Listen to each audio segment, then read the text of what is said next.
when I look at AI, the way it's advancing, it's going to reach a point where uh, having conversations with a computer is going to be so normal that even conversing with your friends, or again, people are losing touch even with friends and Yeah. colleagues. So you realize that this might be one of the lonely place that people will run to. So we'll have to find a balance, to remain human, and even as we converse with these other platforms.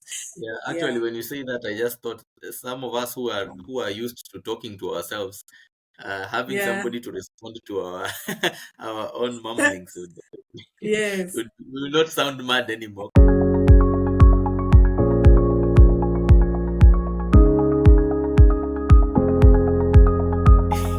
Hey there, welcome to the Marketing Matters podcast. I'm Steve Atema here with my co-host. Atema Victoria. If you're here for the first time, we talk about marketing trends, ad strategies, and tech that is shaping our industry.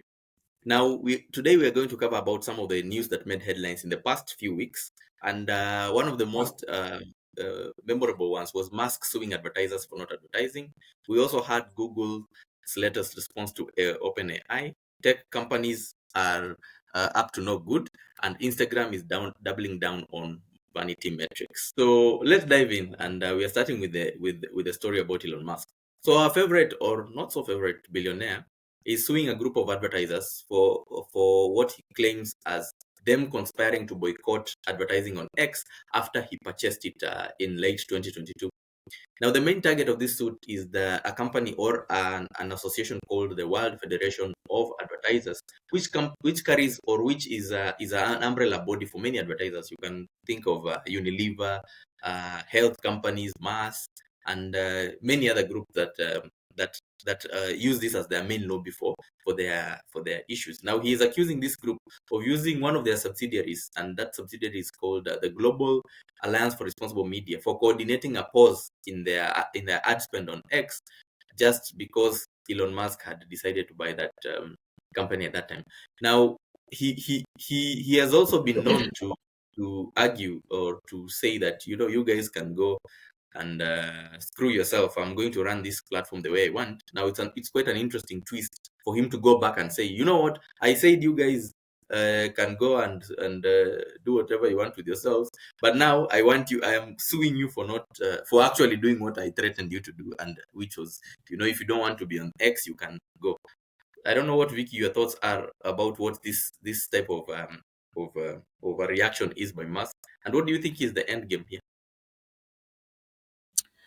Yeah, I think this is a very hard battle to fight, and it's like Elon has always behaved like he didn't need advertisers. So I think Mm, right now he's realizing that he needs, because according to the reports shared in 2022, X was making over $4 billion, mm, and in 2023 there was a large decline because they announced that they made $1.1 billion. You see, that is a very uh, large decline if you're talking about revenues. And remember, if X makes 90% of its revenue comes from advertisement, so that already was uh, a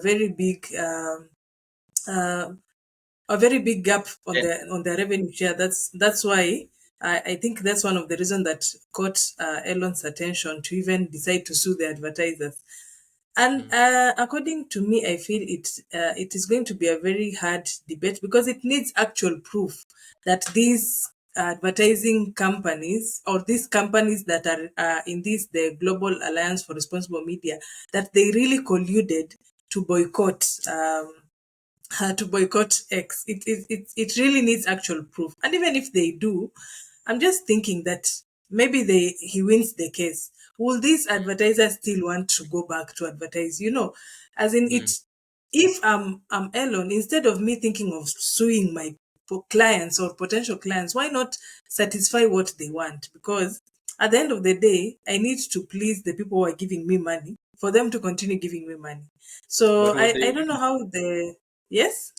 what they want is that you hamper free speech, which Elon is saying he can't do. Brands want a safe platform, and Elon is saying when you restrict people to speaking there, are they really free if they can't speak even on his platform? So that in my view is a very their demands, or their what would make them want to come back to X, is something also that Musk would not be willing to do, which is to make X a platform like any other that has so much censorship. But it's a thin line, so maybe it's you. It's now deciding, what do you want to sacrifice? Do you want to lose your clients, or do you want to satisfy your audience? It's a thin line that Elon has to sit down and think, because also the brands are also thinking of how they do not want uh, to to make their audience feel that are they associated with certain content, yet they are not, so they have to protect their image. So there's a thin line that the Elon and his team have to sit down and decide and see if it's beneficial to them or not. But at the end of the day, they need the revenue. Yeah, on the issue of brands wanting to be in a platform that is not controversial, I think in my view that used to be a problem maybe pre COVID, and maybe even during COVID, where brands were being quote unquote cancelled. But I think now companies are getting more and more bold in their presence on social media. And what a company like Elon just needs to do is find a way of helping, even in the midst of all that rage that is on X, to find a way that of a company to be able to run an effective campaign and get conversion. I suspect that if there was a way that the platform was designed in a manner that would allow for a brand to maximize its campaign value, they will not be having this problem. But I think the problem has been that the strategies that he's implementing to make X more and more pull more audiences into X are still not helping to grow the engagement, or to grow the ability to convert in X. And if you've noticed, he tried also to in the wake of trying to respond to these advertisers boycotting him, quote unquote. Again, this is an allegation. He then started this subscription model where if you want to get more features on X, then you could subscribe to the platform. And I believe that was his strategy to Yeah, he had thought that he would then, these users that he had made free would then be willing to be part of this freedom. And unfortunately, people want freedom, but they don't want to pay for it. And that's where yeah, I think he's stuck, because I really believe he had assumed that he was going to make X, through the freeing people from what you'd call, the censorship slavery. He was going to make them want this freedom so much that they would be willing to pay for it. But humans are very interesting people. You give them freedom, and then after a while, they think it's a right, and they're like, you find a way of paying for this. It reminds me of this yeah, of the Bible stories about the Israelites. So they were asking for freedom, and then when they're given, they're like, yeah, you guys take us back, but at least there we were eating. yeah, true. So So I think for me, mm, I'll just conclude from my end and just say, mm. as long as you're not a monopoly, you have to, there's some things that you'll have to Toe let the go line. for you to be able to make revenue. Yes? You're saying if you're not a monopoly, you toe the line. Yeah, because now I have options as an advertiser. I can move anywhere I want. And it doesn't guarantee me that when I come to advertise on your platform, I'm going to make money. I might still make money in a different platform. So you need to also be flexible. Yeah. Yeah. Anyway, the case is still ongoing, and we are waiting to see what the outcome for that will be. Now, on to our next topic.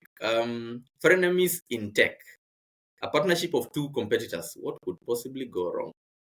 Now, Meta and Google are partnering, or were partnering, to advertise to minors, and minors here in this case we're referring to children between the ages of 13 and 17 years.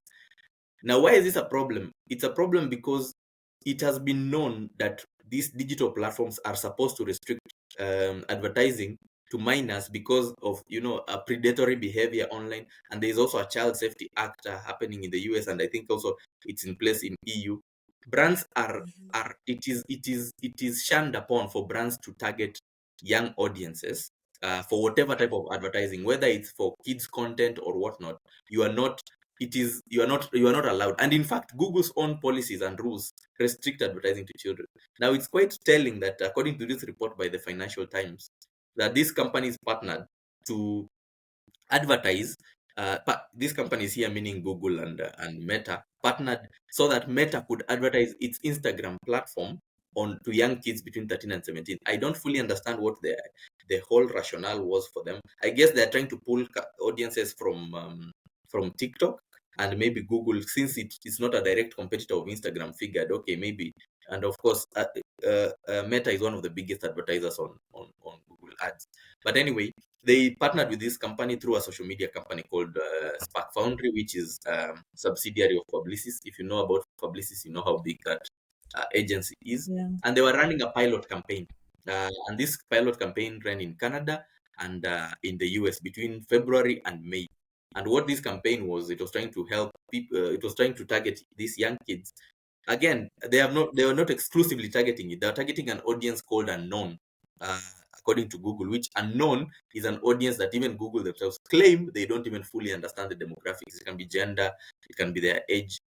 But why this is important and why it is known that these guys were specifically targeting young kids is because while Google can categorize me as an unknown customer based on the information I've shared with them on my Gmail or on how I interact with Google, Google has, through other applications and my online activity, can tell whether I fall in an age group. Like, say, if I have a phone and my phone is full of kids games, Google can estimate or can make an assumption, a very almost accurate assumption that I belong to a certain age.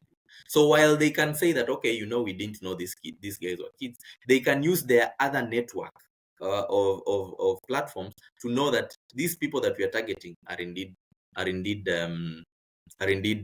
young people, even if their terms and conditions say that they cannot explicitly target young people. I don't know what Vicky. Is there anything wrong with this type of targeting? Yeah, I think when you do any targeting that is not clear, Mm, it's like you're looking for something that you're not telling your audience, especially when you're the ones who own the platform. So we'll mm, not really excuse them because they use the target. They name their target group unknown because they knew most of the audience that they're going to meet are the ones who have not specifically given their enough details to fit in a certain category. So that is not really an excuse from their end.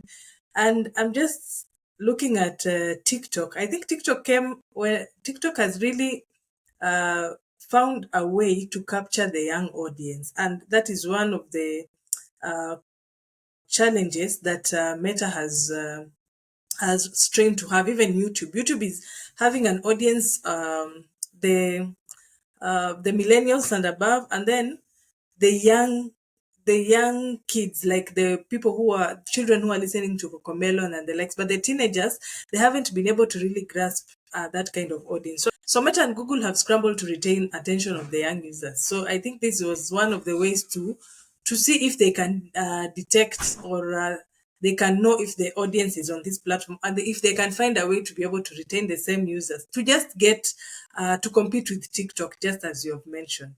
But at the same yeah, time, I'm also looking at the breach of um, of their policies, and I'm just thinking we are going to a phase where we will not be able to control what kids see or learn on these platforms. As in, however much we'll say that these platforms are putting in different measures, it might not even be enough, because if them they can decide to do that and it works, you can imagine the different businesses or people in the platform with all those intentions to be able to capture that information. Remember that there are ways in which you can there are restrictions on the platform even when you're doing adverts, but there are also different ways in which people use to be able to uh, pass how do I say it, to be able to of to be able to advertise on the products that are not even accepted by these platforms. Like, so you can imagine if people are able to do that. Look at the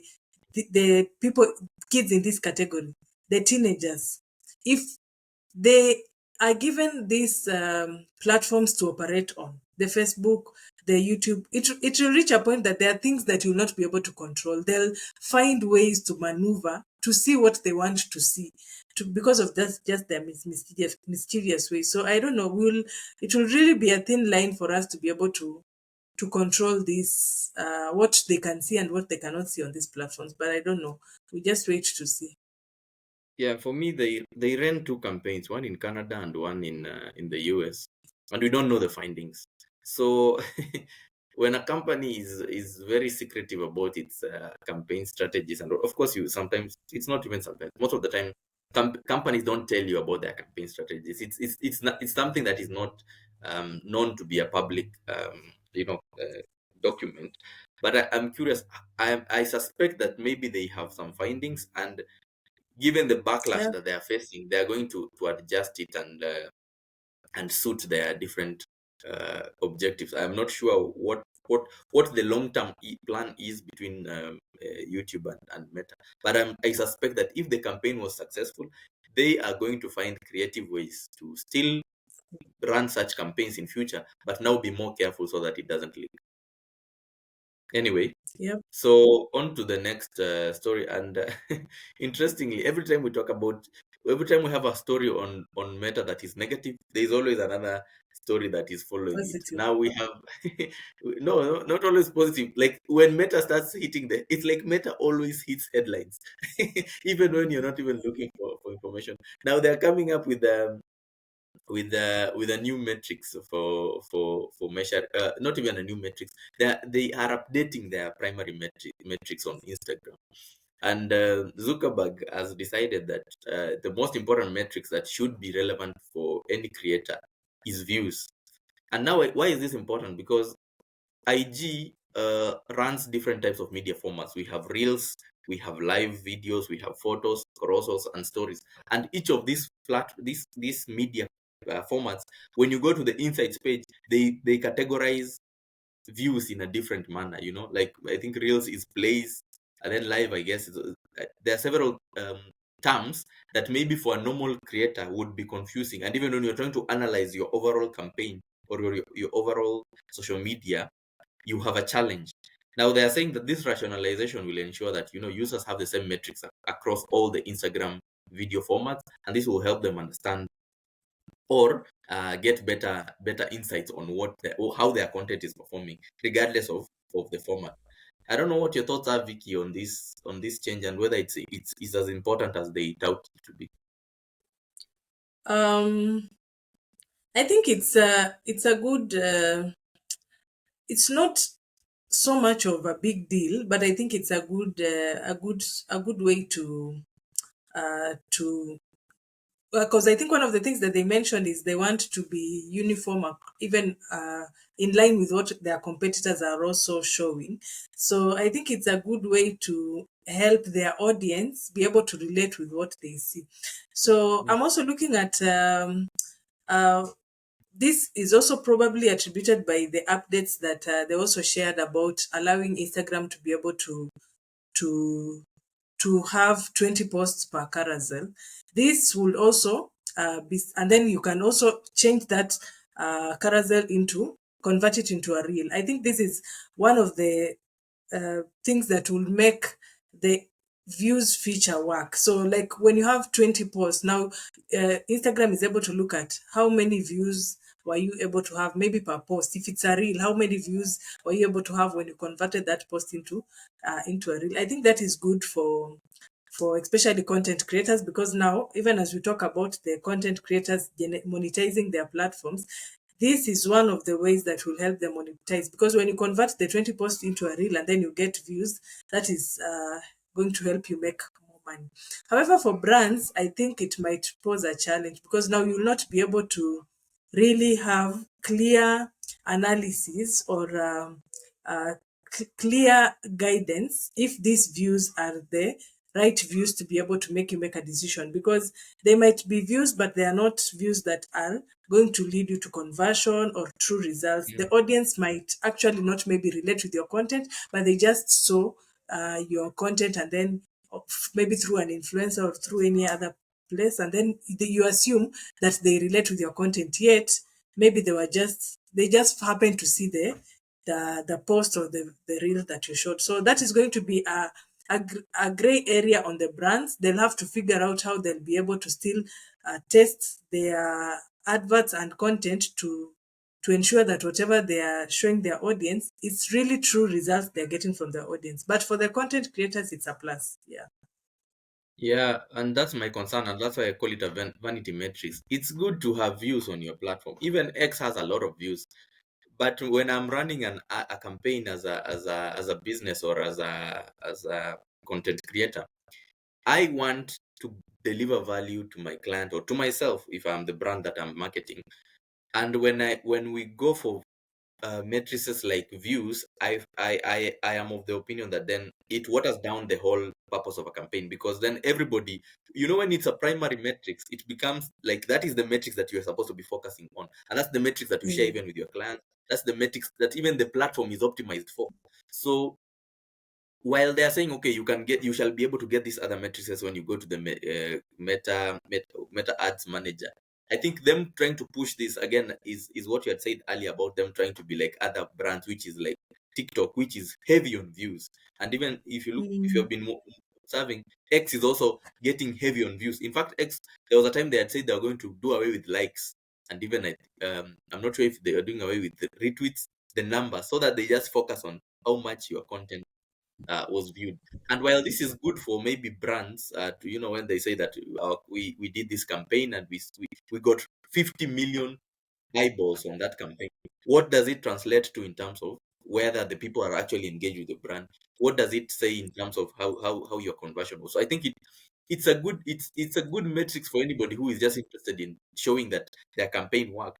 But in terms of actually reaching to the end goal of most campaigns, which is either conversion or increased engagement, I think they ought to do better on that. But I guess it's the easiest thing to do, because right now the way these social media platforms are designed, you are actually the whole purpose is to just get eyeballs. It's not even, in fact, the problem of conversion is now back to the person who is doing the advertising. You give me eyeballs, and then the rest will follow. And I guess Yeah.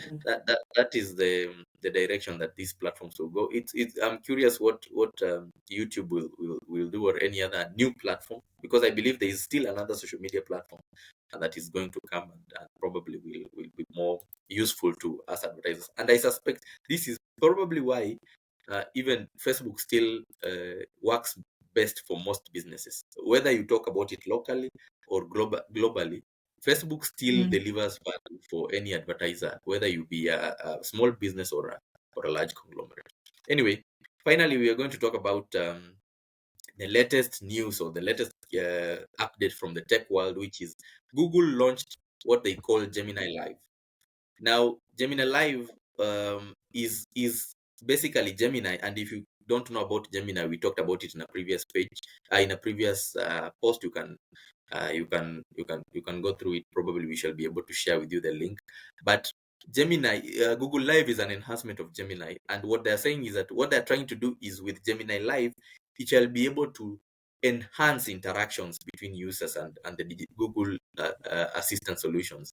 Now, if you know how Google Assist works, you ask it a question, and then it tells you want to put something on your calendar, you want to, plan for somebody's birthday, it will tell you that. But it's not as intuitive as having a conversation like the one we're having right now.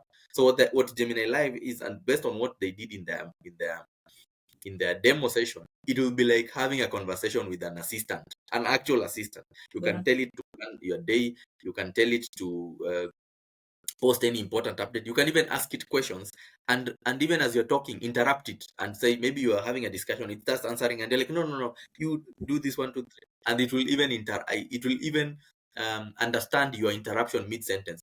If you've tried OpenAI's competitive solution, it is live, and you can have an interaction with it. But when you start asking it something in between the sentence, you confuse the algorithm. And so this is actually a neat feature that allows you to actually have a conversation like the way we have here sometimes, and we interrupt each other.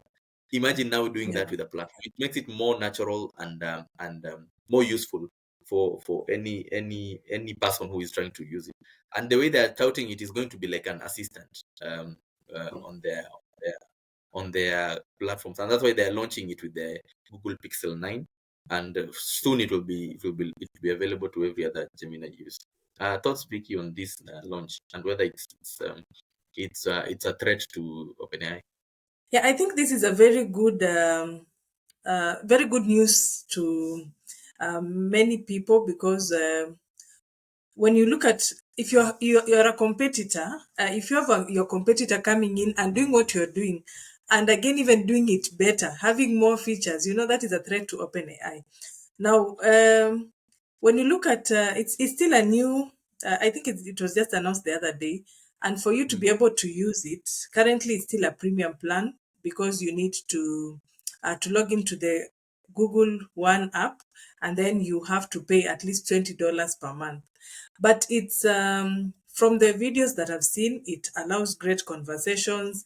And just as you've mentioned, you can interrupt a conversation in a different direction, and then or steer it in a different direction. Then, of course, um, it allows you can even talk with the app while the screen is off, like you can be doing other things as you're just interacting with it, maybe to ask questions. They're saying it's even better than Alexa or Siri because this allows it's like a real conversation that you're having. Yeah, so it's something that is if done well, it's going to be very good. And they say the storage, it has a good memory, like it can remember a long time. It can be able to keep a long conversation, that it can still remember what you talked about after hours. Remember, when you're talking, you talk more than when you're writing.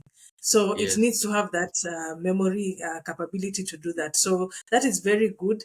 And we are really hoping to see more features because they had mentioned that they are going to add or integrate it with Google Calendar, where you'll have reminders set that you can even be able to do it to use it in business. And one of the features that they were also mentioning that you can use it to maybe research. Maybe you want to brainstorm about a certain topic. So it's like you're having a conversation with a team or someone, but this person is an AI. So that is very good. And then also maybe you're preparing for an interview. So it asks you questions, you respond, and then it gives you reviews. That is something that is very a must use when it comes on board. We just hope that the premium plan, I'm sure when it's put or displayed or it's allowed in many other countries, um, it will not be very expensive because many people are going to use this type of application. And also, they were also mentioning that one of the challenges, that's why they are rolling it so slow, is because Mm. there are challenges with accents. So, like for example, the way I talk, it might not Yes. understand maybe my accent. So they're still working on even the accent features to just improve on different features to help it work well. But again, we have seen many companies coming and putting uh, they're giving us good vibes, but again, when it comes to the technical aspect, sometimes they don't do as we say. So we just hope that they're going to do as they have stated they're going to do because we really long to use it. It's a good platform for me. Yeah, it's quite interesting when you say that. They are saying they are better than Alexa. I, I Yeah, just thought to myself, well, that's a very low bar to be because even Alexa yeah. users hate Alexa. But even Apple announced that part of their partnership with the OpenAI was going to also make Alexa quite an integrated app in our lifestyles, so that you are just enhancing your interactions with these platforms in a manner that is so natural that sometimes you can even forget you're talking to a machine. So I suspect that these advancements are just going to only get better with time, and hopefully, they also they while they lead to increased productivity, enhancing people's experiences with these solutions, they also don't have negative effects in terms, because I still believe people need to have some way of interacting with one another. Personal interactions for me, I think, still should be a priority, even as we are trying to get this efficient platform. Yeah, when you talked about the pricing, $20 is like 3,600 shillings, and even it's actually live in Kenya. If you actually on the you say Google One, that subscription, Now, Yeah. for maybe in the US market, I suspect even for the US market, that's a pricey subscription for an assistant, because people are accustomed to these assistants being free. And I think in time, I don't know if they make it so good, it can be compelling for somebody to pay. But for now, it will be like OpenAI. OpenAI has has a premium subscription, which is $20 also. But most of the users, almost 80% of the users, still use Wait. the free version. In fact, the people who use the paid version are the people who are paid, who are paid for, are the people who are being paid for by their companies. Most of the people who use the premium version don't pay out of their own pocket. So it's still Yeah. a big area that they need to tackle. And I suspect that if they actually give an actual value proposition for me as a user, then people might adopt it. But right now, it's just a gimmick. It's a nice thing, like having it plan your calendar. I can still do it on my own. It's not like game changing. It's just something that it's a nice gimmick, if I can call it that. But who knows?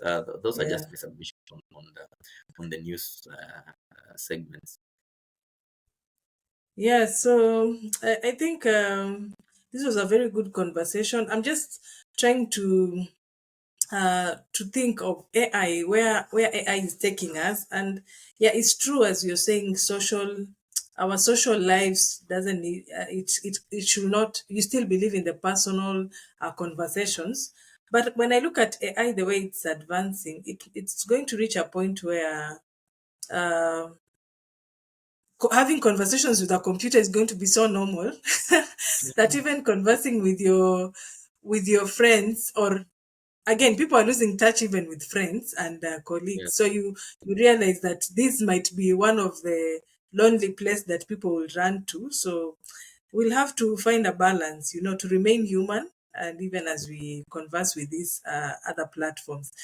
But it's good. It's good. I think also it's going to be good for businesses, especially small businesses that don't have a board team. Like for example, you can brainstorm your sessions on using the AI, because you yeah. don't have a Actually, team. You're not able to afford. yeah. Actually, Yeah. when you say that, I just thought some of us who are used to talking to ourselves, having Yeah. somebody to respond to our our own mumblings Yes. will not sound mad anymore. Because sometimes you can be talking to yourself and like, why am I talking to myself? So Yeah. if you have somebody to interact with, and like you said, some things you just need an instant feedback, and you don't necessarily have to call Mhm. someone. Or if you can have an assistant that can tell you, that idea is not Yeah. good, or that idea, you can enhance it in this way, before even having a conversation with somebody, a real person. That is a good thing. Anyway, that was my Yeah. submission. Yeah. So I hope you have enjoyed our session, and feel free to share this information to different people. And remember to like, subscribe, click on the notification button for you to be able to receive all or any updates or videos that we share on this platform. This is the Marketing Matters podcast. Bye. Hi.